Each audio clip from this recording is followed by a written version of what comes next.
Hello, everyone, and welcome to another episode of What Do You Call It podcast. I'm your host, GB.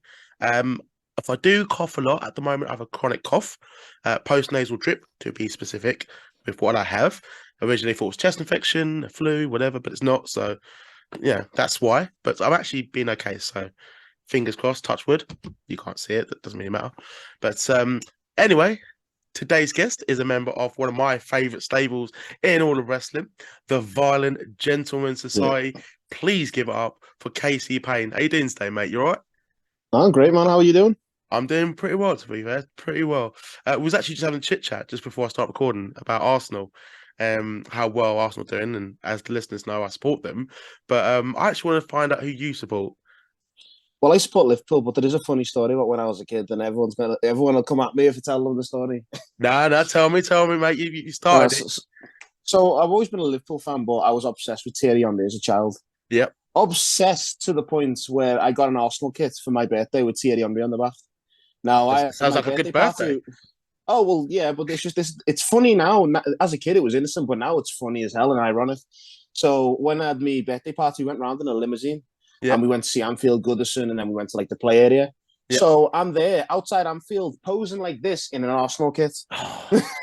Brave little man. I admire you for that, though. The greatest Premier League player of all time?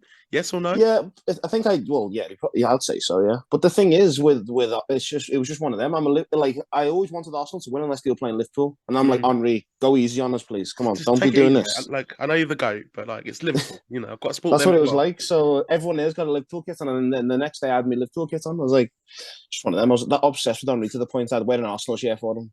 Man, that's mad, man. I admire you for that, though. At least you're honest. I don't actually support Arsenal. It's Henry that I support. But I actually I was fuming when he was leaving. I was like, well, screw it then, Sam. Be like that. I've got to watch La Liga now. Fuck that. What when he goes to fucking America as well, like New York Red Bulls or something. Yeah, no. It was when he was at Arsenal, the Premier League. And I was made up when he came back for that little stint as well from Red Bulls, weren't it? Yeah. Mate, when he got that goal, I think it was against Leeds in the league. I think it was a League Cup or FA Cup. And I was just like, I nearly cried when he scored. Obviously, it's like his homecoming, return of the Messiah. If us football heads, we know how important and how much of a, one of the best players of all time. It still makes you smile no matter, even if they're your rivals. Like when Ronaldo first came back, when he scored out, I even smiled and I hate United. You know what I mean?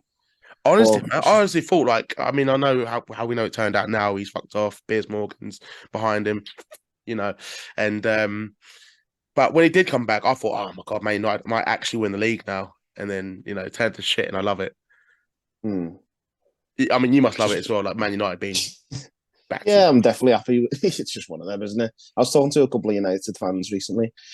The more, I think they agree with some of the stuff Ronaldo said, but also there's no point to return after coming out saying it. You can't come back from that. I get some of the points, and as your mates were saying, and I think you agree as well, but I just think, how can you come back from that? I think you've made it clear that you're not happy. No one's happy. Just call it and let the fans remember you for your first time there. Yeah.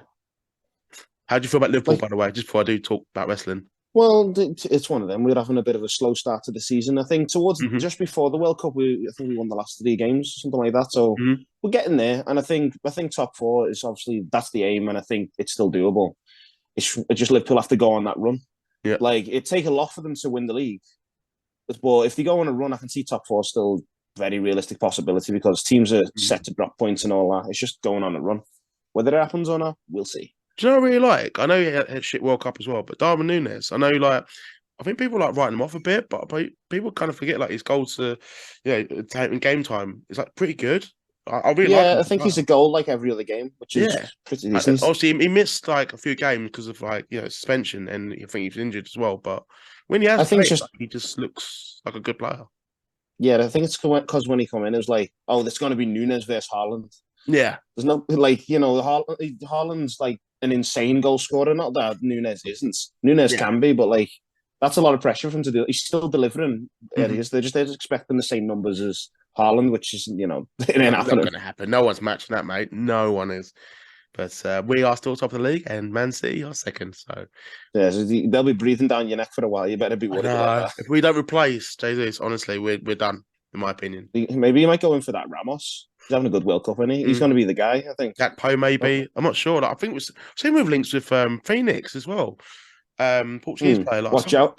yeah, From like no, let's go. obviously, over 100 million though. Yeah. No way. It's one of them.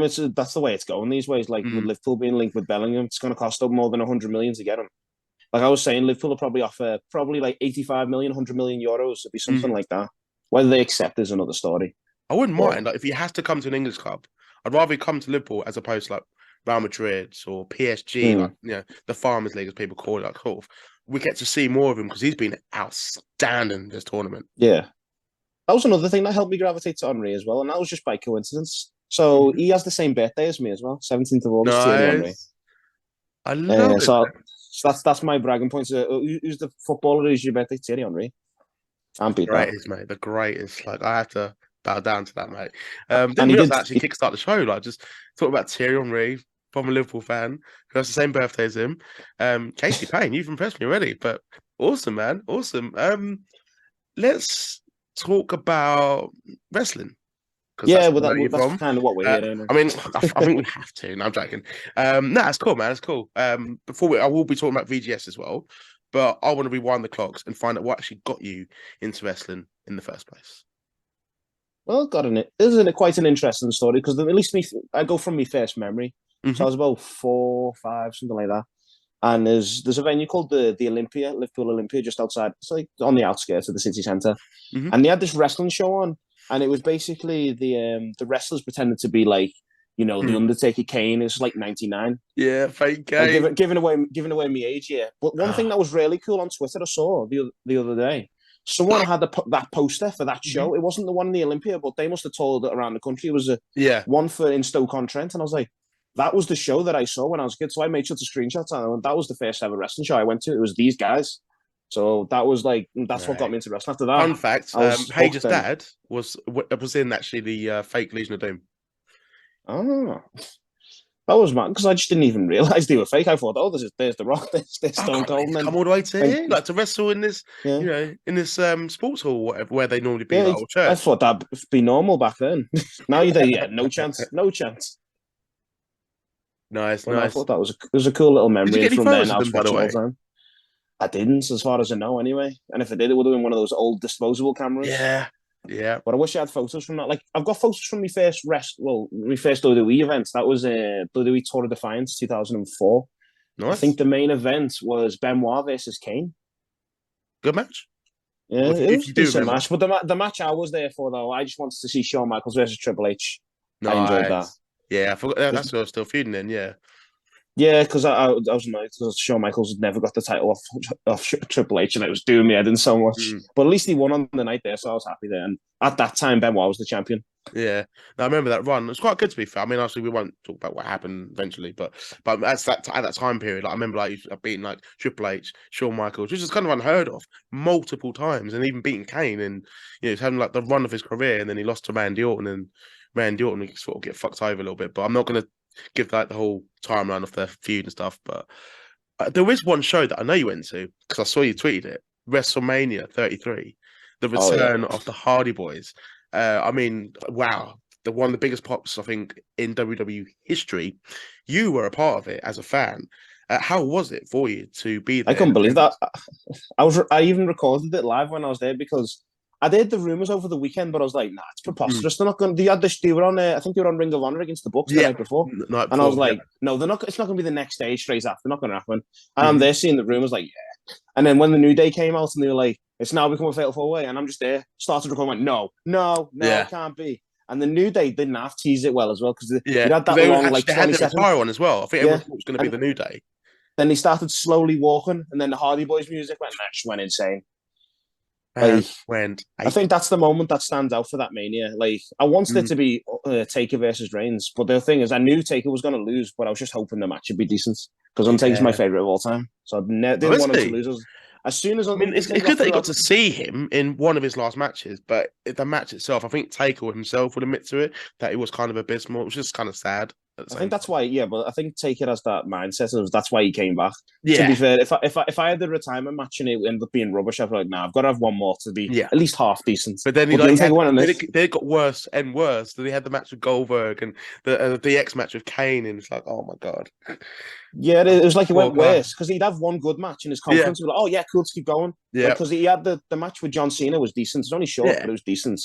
And then yeah. The after build-up that, was then I funny think he though. did then he had the DX one, which was terrible. No, I think he had one against Triple H in Australia. Yes, That was all in right as well. Australia, Super That, Showdown or something. Yeah, that match was all right. I thought it went on a bit And then too long. It was okay. It wasn't anything offensive. yeah, and then obviously the DX one was terrible. Oh my god, Then was it the Goldberg one after that, or the other Goldberg good one's match in after it. between? Yeah, yeah. After and then there Where he was nearly the died in it. yeah, But then that he was had a really uncomfortable to fun watch at the time. match with Roman Reigns and Yeah, Drew and Shane. That was really good. yeah, I think that was his last good live Yeah. match, and then Because I obviously can't really Styles. count the AJ Styles match. You can't really. But that Mm, match was really fun. I think the time in the pandemic and we didn't know what the hell was going on. And then we got that yeah, cinematic match and it allowed us to switch off for a period of time.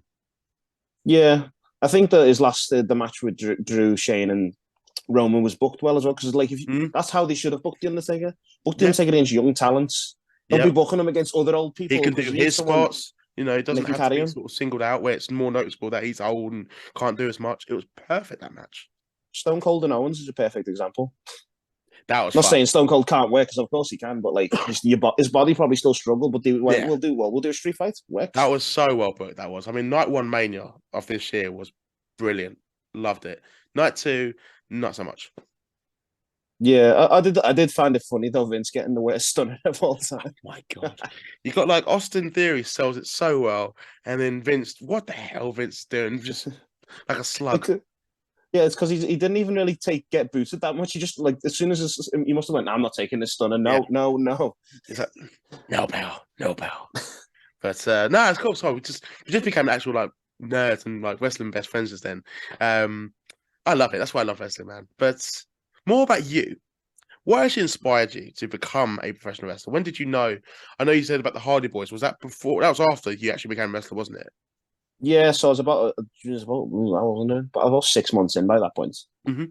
But like before then, so I always wanted to do wrestling. Like I was like a dream, it'd be great, but I couldn't. I didn't know of any wrestling schools back in that time when I was how old was I? Well, probably from about 6, 7, or 8. I would have loved to do wrestling, just didn't know of any wrestling schools. So I Mm-hmm. found a few boxing schools, and I went. So I would do boxing training. I got into that for about a year, and then I was only about 8 or 9, and I wanted to spar, but they're like, "You're too young to spar." Obviously, looking now, obviously, but as a kid, I was like, "No, I want to get in the ring and spar. I want to get in the ring." So the one time I got to the session early, and I was able to go in the ring. So the first Yeah. thing I do when I get in the ring, what do I do? Get on the ropes and pose. I was like, "Yeah, I want to do wrestling." No point trying. Like as much as boxing's great, and Yeah, I've come yeah. back to boxing now, where it's good for fitness. I really enjoy it for fitness reasons, Mm-hmm. but I just knew wrestling's what I wanted to do, and I need to find out where it was. And then I did find, of all places, in a chippy, I found what's it called? A leaflet for a wrestling school based in Runcorn, which is obviously a bit controversial now, but that's how I found the first place to go. All right, I'm going to start wrestling. Mm-hmm. Then did the And first when you training did go to the session. first, oh yeah, I was going to say, I was going to ask about the But first training session. yeah, first training session was very scary because like you don't really know anyone. I think the only Mm-hmm. person I knew before I ever go into training was Gino Ramsey. You know, big Gino, Chop City. Rings a bell, the name. I can't Yeah, put a name to the he's on face. Wrestle Island right now. The most recent show, I think he was teaming up with Connor Klein and Ry Mm-hmm. Lloyd against Aiton Steen, Jinner, and who else was it? I can't remember. But I know the group collectively are called The Lost. That was at the last Wrestle Island show. But I knew Gino. I think he was there. But then the person who worked with me the most and honestly made it so much easier because I was so nervous to like get in the ring, run the ropes, and stuff like that was Mr. Williams. Mr. Williams did not get me through that first session so much. He worked with me exclusively for the whole thing. Mm-hmm. So I'll always be grateful for him for that because I felt like aches and pains after the first week, but I was dying to go back to that because I felt so comfortable. I felt welcomed in. So that's it. And I was hooked. Because you're quite tall, 6'5", 6'4". Did you train as a big man, or was you just train like everyone else? I just have to ask this because I know some people, when they're a bit taller, sometimes they struggle to do smaller training sort of routines. But with you, was you just treated like everyone else, or did they sort of tell you to like train like this and do this as someone your height would?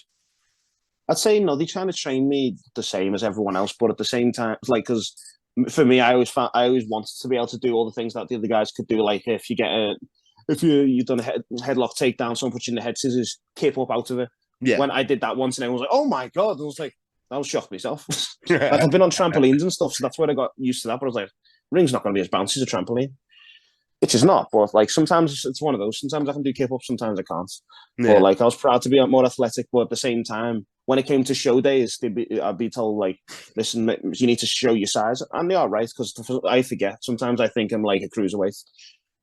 Sometimes I'd be like, "No, listen, no bumps today. Don't be taking no bumps," because Yeah. I love taking bumps in training, but they're like, "Don't be taking any bumps.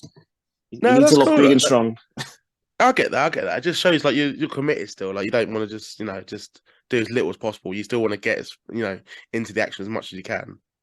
Yeah, I think training wise more recently as well. I've gone from like because obviously a lot of time you're gonna get your reps in, and you're gonna, especially if you're experienced for a certain amount of years, you're gonna be doing the same thing. You know, you go to training, oh, I've done this before, done this before. You just kind of sharpening the tools to make sure everything, you're not getting weak at anything else. But now, like, I'm more focusing on things that I'm not good at. So, like, one of my weak points was doing like handstand rolls.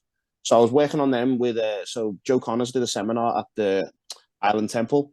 Oh, nice. And he was just showing me to work on them. So he was just saying, just do the handstand and hold it. Because normally I'd just do a handstand and like roll instantly. The moment it's like my legs have gone in the air, I'm already rolling. So it's a case of holding myself up and then just lowering myself down. Because he was saying it's just because you're scared you're going to land on your head. And then once I'd done it once and realized I didn't land on my head, I was fine. So I started doing them nice and slow. So the point of the matter is anyway, always improve on the stuff that even if you're not comfortable doing it, work on it till you are. Yeah, no, I admire that. There's so many things. Don't want to get too complacent, Don't want to get too relaxed at what you already know. Why not just feel that get more knowledge and gain it and improve? But no, that's awesome, man. When you went to Belgium to wrestle, yeah, how long was that into your career? So if we go from, I started wrestling. I should know this because it's written on one of my sets of tapes. I think it was the 25th of November 2016. To be exact, that was the first ever training session, and then the first show was about a year after that in a Rumble match was when I debuted. Like I did get asked months before, "Do you want to do it if you have your gear?" And I did have my gear, but I was too scared. I was too scared to go out there. It took Alexa. The only reason why I'm probably wrestling now, in terms of actually on shows, I'd probably still be training at this point, is because Alexis Falcon was the one who went to the promoter. No, put him in it. And I was like, okay, and then we're off. Just that first through the curtain, nervous as hell, and then it just all went to adrenaline. And now I just love it. Was there any differences between wrestling? I know Belgium's not too far in Europe, but did you notice any differences between the crowd out there when you did wrestle there? So when we wrestled there, we were only in front of a small crowd, but they were still all right. Because at first they seemed a bit quiet, but then once the match progressed, they were starting, even as a small crowd, they were still quite vocal. The one thing I was more worried about going there was worried about, is there going to be a language barrier? Because I know in Belgium they speak French, they speak Dutch, and also they speak English. Yeah. But I was still worried. I was like, I have to call a match with someone. But I was very fortunate. I didn't really think about that. Yeah. But everyone there, all of them, the majority of them spoke great English, so able to plan a match really easily. And I really hope I get to go back to Belgium one day. Obviously, that was just before the pandemic then. So then I was like, yes, I'm still wrestling in other countries now. This is going great. And then pandemic just put a stop to everything. Yeah, great pandemic. Good times. But no, I've actually been to Belgium like once, and I was there for like a day. But I noticed like their English is pretty good. So, but no, that's cool. That's awesome, man. Before I do talk about VGS, I actually want to backtrack just a little bit. And I think I actually forgot to ask about your debut, official in-ring debut. The reason I like speaking to people about this is because a lot of stories can be quite funny. They had their friends and family there. It was last minute. Just it can be various stories. But I want to hear from you. Like, how did your in-ring debut go? Yeah, so it was the Rumble. I think I was like entrant 19. I think I was. I think so. And I remember I came out with this I had this like plastic mask on because I thought I'd be cool and wear a mask, like one of those half masks. Yeah. So I thought I'd come out with that. That'll be cool. And I remember just getting there, walking out, taking it off, throwing it to the floor, all fired up. And the funny, when I came back, it was snapping off. But it was good though because they really went out their way to make me look good. They were like, all right, when you get in there, the size of you, we're all gonna attack you. So we did the big Superman, and everyone bumped it, and I'm just there like, yeah, and all that. So did you actually I really eliminate enjoyed anyone it. though? Eliminated one person, and I think Mr. Williams was the one who eliminated the. I Nice. think two of them eliminated, but he ended up getting a bottle of water and spitting it in my face and throwing me out. It's like if So I was I'm like, going down, I'm taking one of you down with me. Love it. yeah, Love it. pretty much. I'm gonna talk about VGS. What you got on your t-shirt.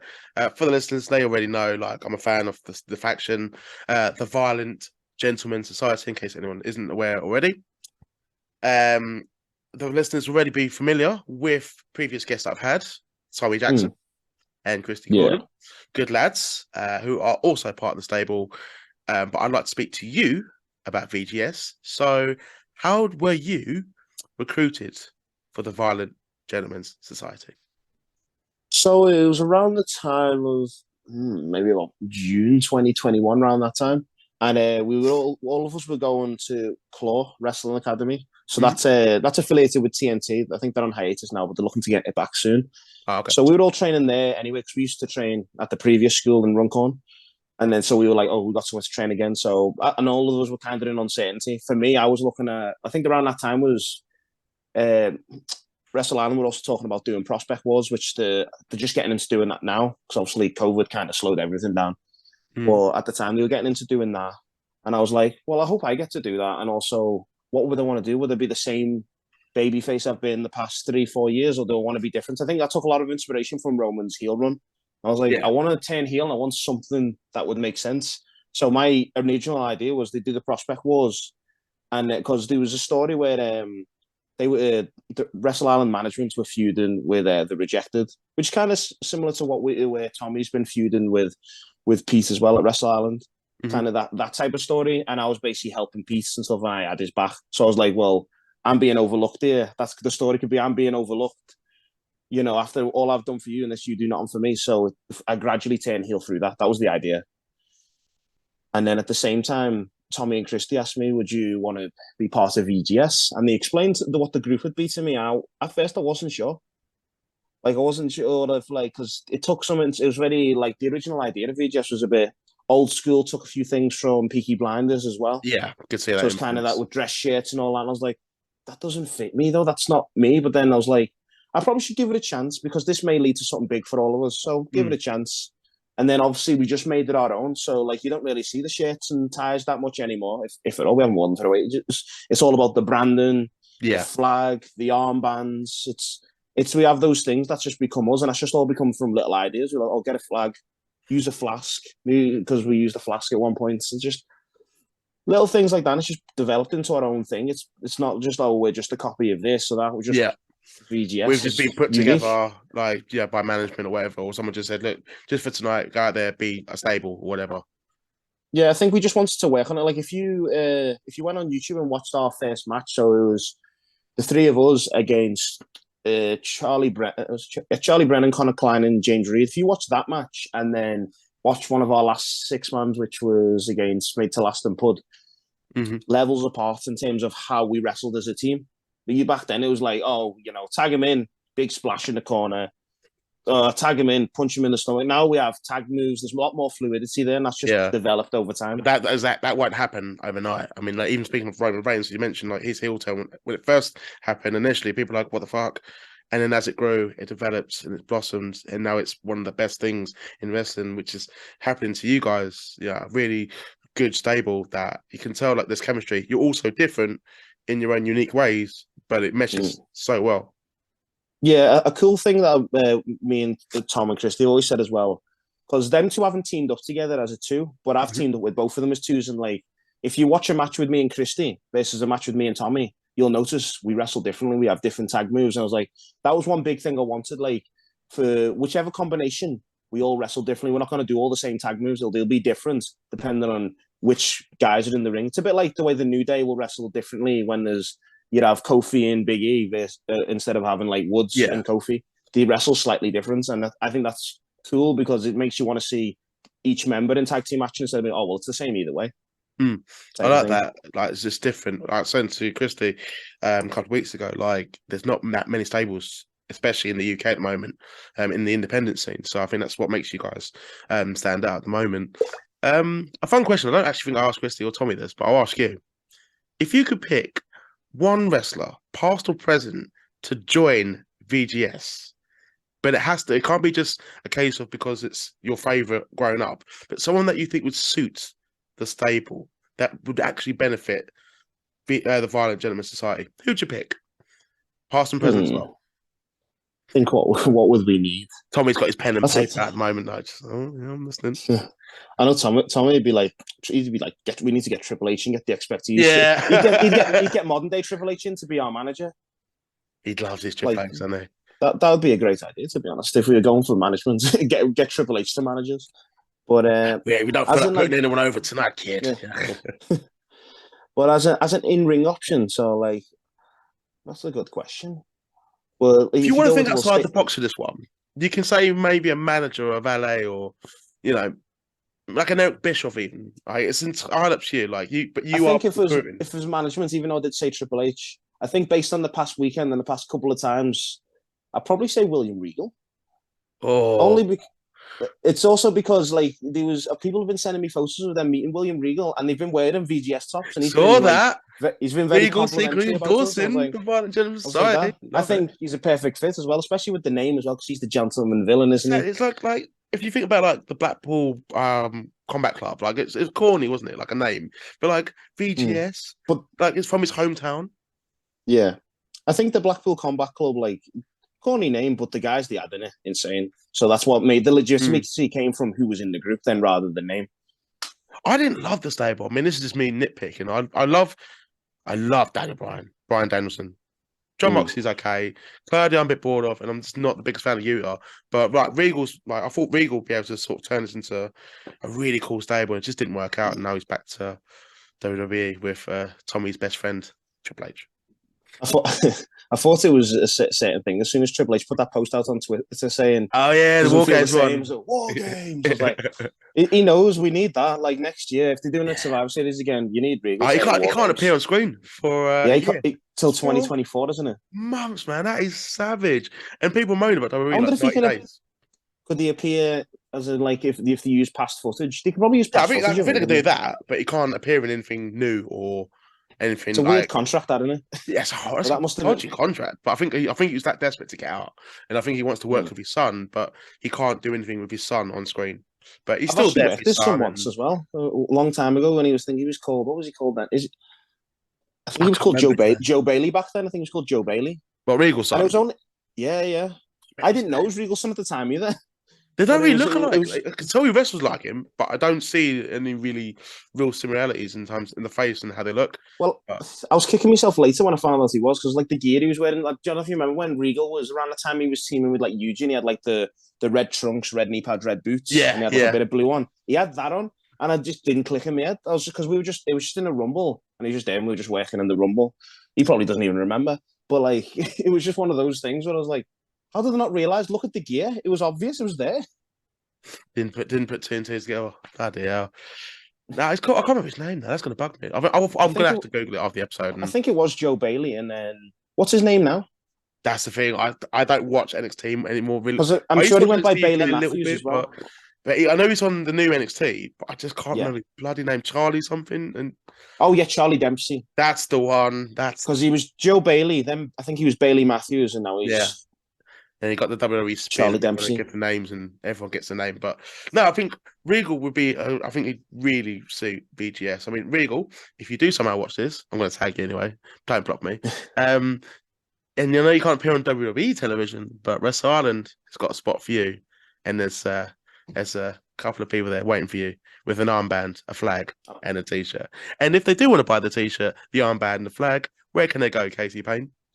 VGS official store at myshopify.com. See, I remember it, unlike Christy. Yeah, Christy, I'm talking to you. Yeah, he remembers that. Yeah, I had to put the link in for him, but no, that's cool, man. I'll put the link in there for you. As we are wrapping up the episode, is there anything you'd like to say, promote, anything? The platform's yours. Anyone you want to call out? Anyone we're going to call out? Ooh. we'll try and work into some Man magic. United are shit, mate. Well, they don't need to call that out. That's obvious, isn't it? Well, people we want to call out. I don't know. Do we want to call anyone out? Oh, so by the way, I'm super Oh, happy to see Chocolate Thunder's coming back as a GM next month. I will make sure to give him his VGS armband as well. Yeah, man. That's I mean, smart, man. That's so fucking cool. So cool. Yeah, we were so gutted when that happened. That was the first thing that everyone thought. We were like, "Hey, should we need to wear the tribute top to to Chucky?" We were like, "Yeah, we'll do that. I'll make one for us." So we had like the VGS in silver and had purple around it, and then at the back it was like, "Keep fighting, Chucky." Like, and we sent him one out as well because like we'll send them out. We're not going to sell them. It'll just be cool to get the messages across. Yeah, definitely, man. Definitely. I happily shared his I think it's the website when he's like selling merchandise for charity and stuff, and I bought sunglasses and a signed post. But I think I need to get another one because it came up damaged by the fucking Royal Mail. Thanks, Royal Mail. It's all good. It's all good. But I will come up one day for a show, and I do expect VIP treatment for you boys, by the way, if you can. Yeah, sure, we'll hook you up. Get the armbands. You gotta make sure you're all ready. Boy. I'll be like, yeah, VGS. I bet I might get carried away though, but no, it's funny cool. at the last Island show. We got like, so we done the match. So Christy ended up winning the All Valley. Yep. Because it was inevitable it was going to happen. No pun intended. Pun was completely intended. And then we had the Rumble prequel, and it came down to me and Tommy. I don't know if you've seen the clip or not. And it was we were trying to because we thought like when we were planning out, we were like, well, if it's me and you, they're probably going to cheer for me. So we were like, okay, because Tommy's is a bit more sadistic than me, I think. Yeah. Like, I thought you were going to just go for it, like Batista him or something. Yeah, like he gave. So yeah, we'll tease it. So I climbed over the top rope because I knew the crowd were like, no, no, no, no. And I was looking down and started looking at them, and then they all came up, and I was like, so I got back in, fired up, like I'm not doing it. Then he pushed me, and then I pushed him, and he also hit me. And everyone's just because I think they want to see it so bad.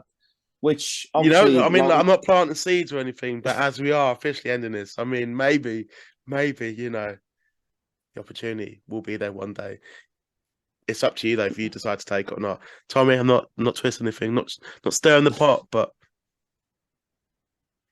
I think me and Tommy, well, as well as Christy as well, we're all very wise, and we know if the opportunity comes and it's a big enough opportunity we both take, we know we'll always got each other's backs regardless of how the outcome goes. So next Rumble comes, boys. Next Rumble comes, right? I don't want to see any handshakes. I want to see you. Well, I'm number 30, so I'll be chilling out until Well, number 28. Okay, I'll get ready now. Keep up to date with the football and stuff.